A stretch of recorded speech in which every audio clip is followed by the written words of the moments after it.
Tomato sauce செஞ்சு வீட்டில் வச்சுக்கலாம். அது எப்படி செய்யலாம் பார்க்கலாம். தக்காளி கம்மியாக வைக்கக்குள்ள இதை மாதிரிலாம் செஞ்சு வீட்டில் ஸ்டோரேஜ் பண்ணி வச்சுக்கோங்க, கெட்டியே போகாது. வாங்க தக்காளி இதை மாதிரி அரிஞ்சு வச்சுக்கோங்க. வானலில் கொட்டிக்கலாம். வானலில் கொட்டுங்க. கொட்டி நல்லா கிளறி விடுங்க. நல்லா தண்ணி பிரிஞ்சு அது வேகட்டும். வெந்த பிறகு ஆறட்டும்னு மிக்சியில் போட்டு அரைக்கலாம். நல்லா வதங்கட்டும். மூடி வேக விடலாம். டொமோட்டோ சாஸுக்கு தக்காளி வெந்துகிட்டு இருக்கு. இன்னும் தண்ணி பிரிஞ்சு இப்போ தான் வருதே. நல்லா வேகட்டும், வெயிட் பண்ணுங்க.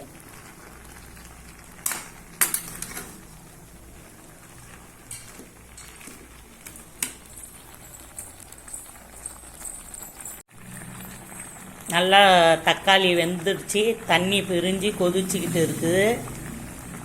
இன்னும் கொஞ்சம் தண்ணி இது சுண்டட்டும். ஆறட்டன்னு அரைங்க மிக்சியில். சுட சுட அரைச்சோம் மூஞ்சி கிஞ்செல்லாம் தெரிச்சு எடுத்துருவோம். தலையும் வெந்து முடிச்சிச்சு. அடுப்பை ஆஃப் பண்ணிடுங்க. நல்லா ஆறட்டும். ஆறின பிறகு அரைச்சி ஃபில்ட்ரு பண்ணிக்கலாம். தக்காளி நல்லா ஆறிச்சு. வாங்க மிக்சியில் அரைச்சின்னு வரலாம். அரைச்சின்னு வந்தாச்சு. வாங்க வடிகட்டிக்கலாம். அதே வானல்லே நாங்க ஊத்தி இது பண்றோம். இந்த மாதிரி ஃபில்டர்ல ஊத்தி நல்லா வடிகட்டிக்கிங்க, இல்லைன்னா திரி திரியா இருக்கும். ஒரு ஸ்பூனு தனி மிளகாத்தூள் சேர்த்துக்கங்க. ஒரு 2 ஸ்பூனு சர்க்கரை சேர்த்துக்கங்க இனிப்புக்கு. ஒரு 3 ஸ்பூன் கூட சேருங்க. உப்பு கொஞ்சம் சேர்த்துக்கங்க. நல்லா கொதிக்க விடுங்க. லெமன் போட்டுக்கலாம்.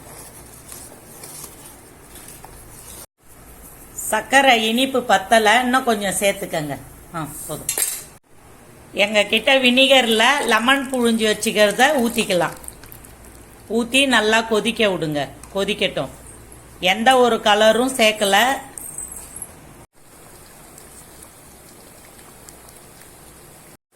அவ்வளோதான். டொமோட்டோ சாஸ் கொதிச்சு முடிச்சிடுச்சு.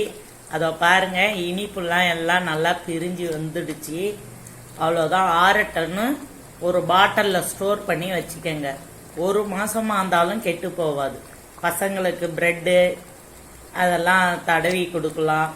இல்லை நம்ம சப்பாத்தி எதில் வேணாலும் தடவி நம்ம இது பண்ணலாம். இவ்வளோதான். டொமோட்டோ சாஸ் வேலை முடிஞ்சிடுச்சு. நெக்ஸ்ட் வீடியோவில் பார்க்கலாம்.